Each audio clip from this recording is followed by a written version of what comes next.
Hey guys, we're Ruinem. We are here to talk about Swords of Legends. We recently took part in the beta. We did it pretty much all weekend. I don't think we took a break at all this weekend.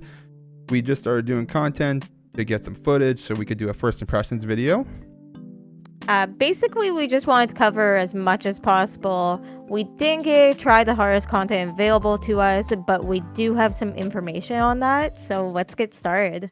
Maybe we could both explore this star is running through my mind.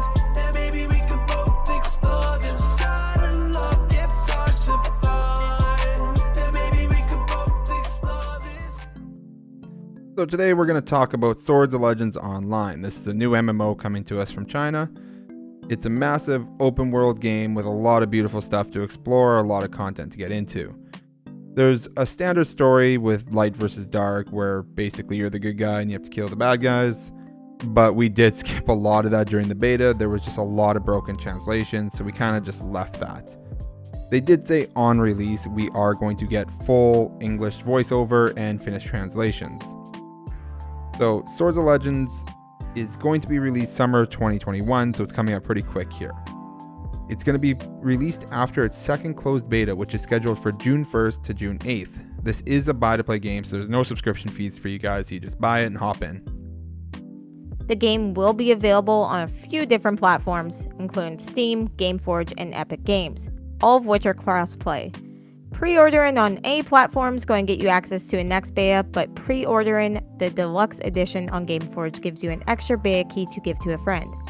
As of right now, there's no plan to release the game on console, but we do believe this would be a smart idea to bring in a much larger player base. The game comes with 3 different versions: Standard, Deluxe, and Collectors. The Deluxe and Collectors editions comes with a variety of in-game cosmetics, which of course we'll definitely be checking out. None of these items are going to give you an advantage over anyone else in the game. Currently, a small event is running in the betas right now. If you wash your hands 3 times, you're going to get access to a panda mount with a mask. Super adorable. So wash your hands, make sure you don't miss out on that. You are going to get this on release. With the game being out in China for the last few years, there's obviously going to be a lot of content, but it will not be all available at launch on the Western release. They've announced that they're going to be releasing patches over the following months to a year to get the game caught up as far as progression goes. The game currently only runs on PC, so here are the requirements for you. So if you want to check it out, just make sure you match up with this. It's currently only supported by Windows, so if you're a Mac user, OS user, you can't get in on this game right now, but that could change in the future. Alright, with that information out of the way, let's move on to the important stuff.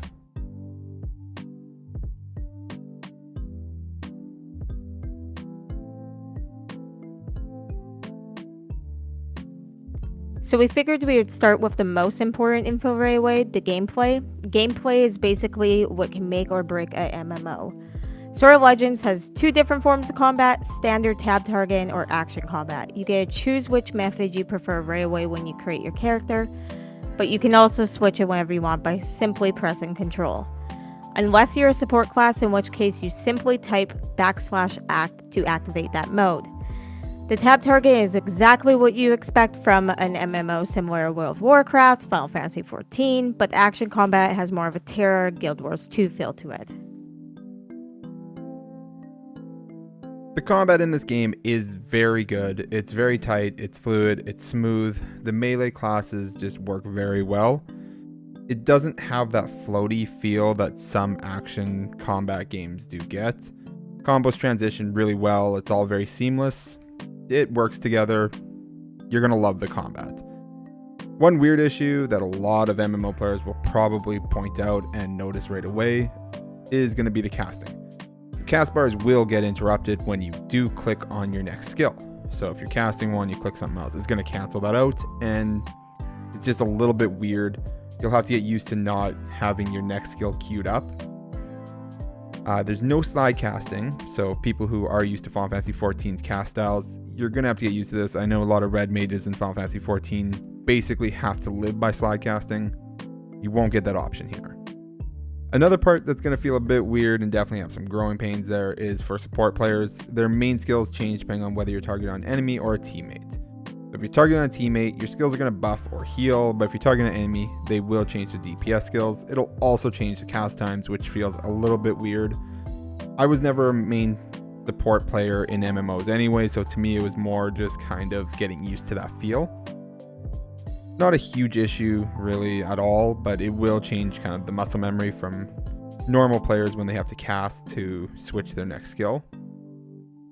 I also noticed that tab targeting as support was a little bit weird because it tabbed between your allies, not your enemy list. So if you're used to tab targeting to get through all of the enemies, it's going to throw that off a little bit. As a support main, transition into Swords of Legends was a lot of fun. I loved being able to heal. DPS definitely fell off to me. Having to click on each enemy rather than tab through them made DPS feel a lot slower. Took basically more thought to do DPS where needed. Nothing like Final Fantasy XIV where DPS is required from healers. Healing had a lot of impact and was my main thought and focus, which obviously great, but if I did have time DPS, it meant we could pull more enemies in. Tanking was your pretty standard, what you expect. You basically just hold aggro and don't stand and fire. Not a lot to it. It's normal tank stuff. You don't output as much damage as you do in other MMOs as a tank, so you feel a little bit less impactful in that sense, but you still have to do your job properly for the team to actually survive the fights. Overall, the gameplay was really smooth. It was really tight. Controls were good. The double and triple jumping felt really nice. Getting around was actually really fun, which normally is kind of the dead part of the game. Riding mounts was really cool. Just being able to dash off and just travel across was really cool. You could get from point A to point B very, very quickly. A small feature that didn't really change anything, but I genuinely enjoyed, was running across water. Made getting around feel so much more fun. I didn't dread the slow swimming speeds to get through areas. Fast travel was fairly simple. You just use the large map table, click the area you wish to go. You can also use your transfer skill and go back to your specific class, school, and travel from there. There's also extra content available to you as well, such as bounty hunting. This is going to explore the open world and look for hunt nodes. At these nodes, you're going to use a skill provided to you to be transferred to a private instance to fight bosses one-on-one, or as a team. Some of them are very challenging, and it does provide more content to the open world, which is super awesome. Another option available is open world bosses, which drop extra items. These are your standard bosses on a timer that groups of players can farm. Fishing and gathering is another little way you can just pass your time in the open world if you want. We didn't do a lot of this during the open beta because we just didn't have a lot of time. But essentially with gathering, you just find the nodes, click on it, it'll drop the stuff. You don't need to have special tools or anything like that. For fishing, you do need to have some items in your inventory. You need a fishing rod and some bait. And when you fish, it'll pop a little mini game and you just have to click it and you'll catch your game. This just adds a little bit of extra something to do in the open world. It's not something I usually do in MMOs, but it was pretty simple here, so it was kind of just an afterthought. One of the worst issues that we had with this game, as far as the gameplay goes, was when we were doing questing in the open world, very often we would just get separated into separate instances. You couldn't switch to join up with each other without logging out or logging back in, or trying to re-team up multiple times and hope that it puts you into the same instance. It was super tedious. It was really annoying. I'm hoping it does get fixed before full release. This was something that just really kind of took us away from exploring and doing quests because we had to stop and try to make sure we got back into the same group. Anyway, let's move on to classes and character creation next.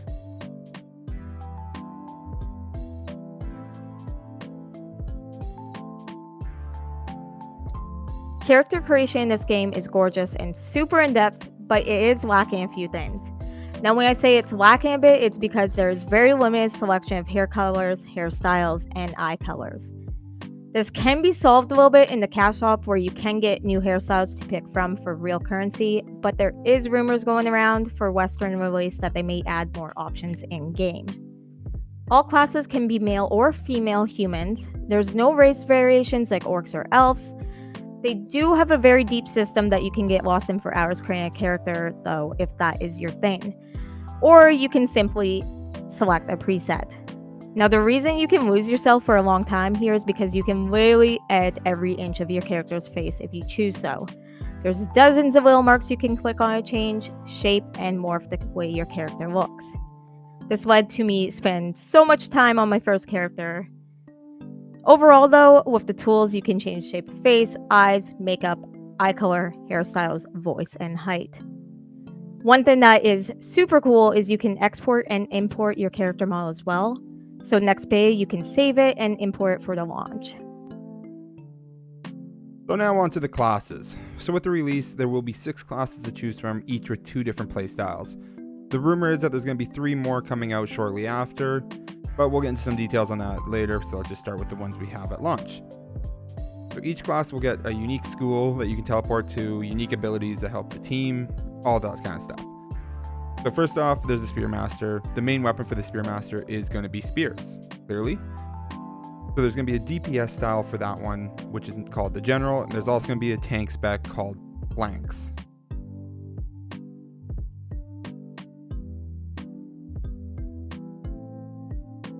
Phalanx.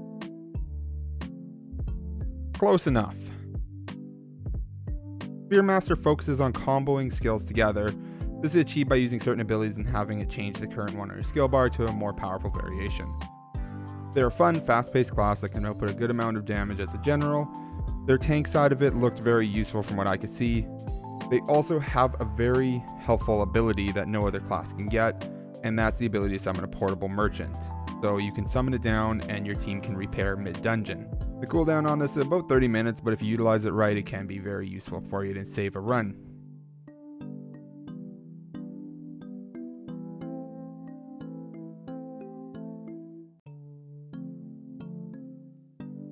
Next, we have the Berserker. This is a powerful class who uses a giant-ass greatsword as well as mirror images to defeat their enemies. Berserker can be DPS or tank. The DPS side is called Slayer, and the tank side is called Drunken Master. Berserker, despite the weapon size, is a fairly quick class. They use mirror images to assist in tanking and dealing damage. Their tank spec does have quite a few ranged abilities, so it's really good for pulling in enemies and holding mobs together. One notable feature about the Berserker is that they can transform into a wolf and be a mount for a teammate. Super handy for getting around the map. It's a really cool skill. You can be the best boy in this game. Isn't that right, buddy? Who's the best boy?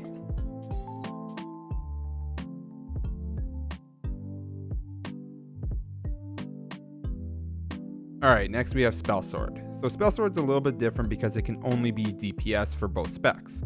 It can either be ranged or melee DPS. So for the ranged DPS, it's called Sword Artist, and the melee DPS is called Blade Storm. Spellsword has some incredibly fun combos for both, and some gorgeous skills. They can dish out a lot of damage, and they do it very quickly. Being able to form Shadow Swords on the ground was probably one of my favorite parts, because you can just huck them through a whole group of enemies and do a ton of damage. They do have a unique ability that allows you to summon teammates to you. We never really got a chance to test this one out too much, but as far as we could tell, you were only able to summon teammates that were in the same map as you. Next, we have Bard. This is a very flashy class that can fail as a ranged magical DPS as Dissonance or a support healer as Harmony. They use the Elemental Harp as their main weapon. They utilize elemental damage and big amazing skills to do damage as DPS. They have one skill that summons a dragon, and if that doesn't sell you on Bard, I honestly don't know what to tell you. Get some help. In their heal and spec, they give their teammates heals and protection. They are actually the only healer that provides shields. They have emergency single target heals, but they mostly do AoE heals. Bards do have a special skill to help support the team called Oven of Life. This lets the team grab an elixir that provides an HP buff. Being a Bard really brings a lot to a team. So for Summoner, we get a class that controls pets and uses staff. Their 2 specs are ranged magical DPS, Nature's Wrath, and support healer, Nua's Blessing. Summoner pets are super adorable. I've only had them for a weekend, but if anything happened to them, I would give up on life. Now for a DPS spec, Summoner utilizes in nature magic. They can offload a lot of damage very quickly. This is a very mobile class. They use a pet called Minchi or Golden Fair. Now the healer spec is a class that focuses on heals over time. This utilizes a pet called Malolo. The Summoner doesn't get a special team buff or utility skill, but it does get an exclusive mount. Alright, last but not least, we have the Reaper class. This is a fairly unique class as it can be melee DPS, as known as Assassin, or Support, which is the Occultist. Reaper uses a large scythe as its main weapon, relies on being stealthy and hidden to do a lot of its damage. The Reaper as a melee DPS uses a blend of stealth and resource management to do damage. This is a class I mained during the beta. It's definitely lacking a little bit right now and it could use some buffs, so I hope we see those on full release. In the healing spec, Reaper prioritizes damage mitigation and AoE pads to support the team. I didn't play a ton of this in beta because I'm not a big healer main, but I played a little bit of it in a dungeon just to see what it was like, and it's relatively cool. They have a timed snake pet that they can drop to do damage and slow the enemies. Overall, Reaper is a pretty fun class. I would love to get my hands on it some more and play it a little bit in the future as long as they get some buffs so they can actually keep up with damage. So that covers the current classes on release, but we do have 3 more confirmed classes that we will be seeing in the future. First, we have the Fox Mage, which is a lolly character model that has a tail. This has been seen by looking at current gameplay footage as it's released overseas already. Unfortunately, not a lot of the info has been localized on it yet, so we can only speculate that it's going to be a healer spec and a ranged DPS. The aesthetic of it's super pretty. It uses cherry blossom effects with its skills. Next is the Archer class, pretty self-explanatory. They use bows, they deal damage from afar. I'm going to guess that's going to be 2 different DPS specs for this one, just with different effects. Last one, and I believe this one's been misrepresented by everyone as far as I've seen.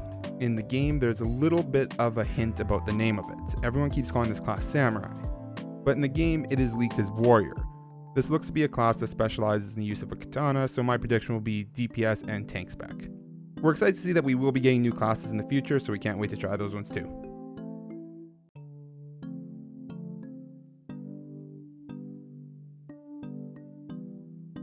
Alright, so next we're going to talk about instances and dungeons. These are accessible through portals you find in the open world. Each dungeon does have a difficulty scaling. The scaling for the lower dungeon starts at Drill, which is essentially just a practice mode, then Normal, Hard, and Extreme. For higher dungeons, you will start on Easy. To access the easy dungeons, you do have to be Student 1 or higher. There's no Drill mode for the harder dungeons, they just start straight on Easy and you go from there. The dungeons start on Drill mode, which is a simple, easy to learn tool. It gets you basically used to doing dungeons, doing instances, and experience some mechanics in the game. You can do this solo or you can do it with teams. You can gain some lower level gear, which will help you level. Each one starts with some quests by the entrance that can be done once per character from what we were able to test. Dungeons increase in difficulty as you go. In the beta, we were only given up to hard mode, so we're excited to see what Extreme will bring to the game. You can enter hard mode with teams of 10, but if you do have less than that, the dungeon does scale with the size of your team. So if you have 8 people, it will adjust for that slightly. We haven't got to touch raiding yet because that wasn't available in the beta, but we are excited to do that as I believe that's 20-man content. In the end, dungeons are really fun. They offer a varying level of difficulties, so you can go from casual to almost savage level play. The way that gear works as drops from dungeons is you get chests after each boss fight. The drops show up as stones that you have to open and then unidentify the gear. For the lower dungeons, you are able to get as much gear as you want from farming that, but from the higher dungeons, you're only able to get a certain amount of pieces per day and per week. We're excited to get our hands on more content like this, more of the dungeons, more of the raids, so we're looking forward to full release for that for sure.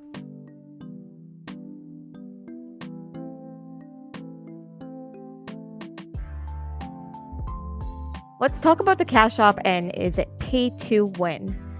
We are super happy to discuss this section for one simple reason. There is no pay to win. The cash shop is purely cosmetics. The amount of companies out there that ruin a potentially great game with pay to win elements is too high. Look at you Magic Legends and Black Desert Online. With all that being said, let's discuss the cash shop. Now, a cash shop is similar to Final Fantasy XIV style in the sense that it's all cosmetics and all optional. If you want a specific look, it could cost you a fair bit as some skins are pricey, but honestly also cool. So you do have 3 different currencies. You have Crimson Coin, which is premium currency. A Crimson does cost real money, but it will get you points for a point shop, which is a 1-to-1 ratio. And then you also have Crystal Dust. You receive this by daily logins and in-game events. One thing that was mentioned, which we have not tested, but we did want to discuss anyways, was if you buy a weapon skin for one class, it unlocks the skin in all other weapon types. So if you buy a Reaper Scythe, it'll unlock the Berserker's version of that skin as well. Cosmetics are applied in a similar way to WoW's Transmog system and Guild Wars 2 fashion system, and this is a great thing. Essentially, you just unlock that skin and you can apply it to your outfit when you want. The system's super smooth and gives you a good customization for accessories as well. You can reposition and resize accessories, which allows for more unique looks.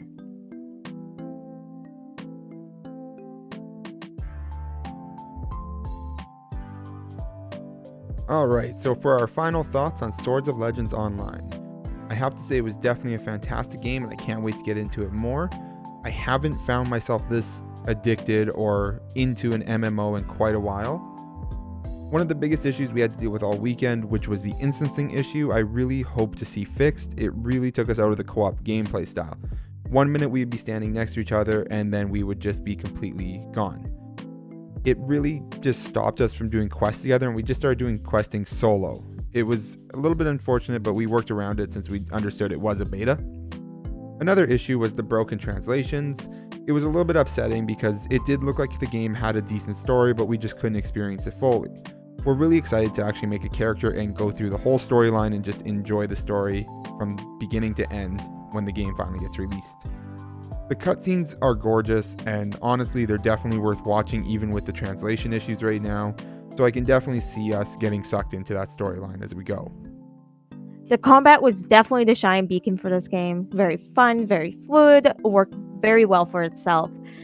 The classes were all super fun to play and unique enough to want to have alt characters, which not all games can do. Usually, I do not like creating an alt character.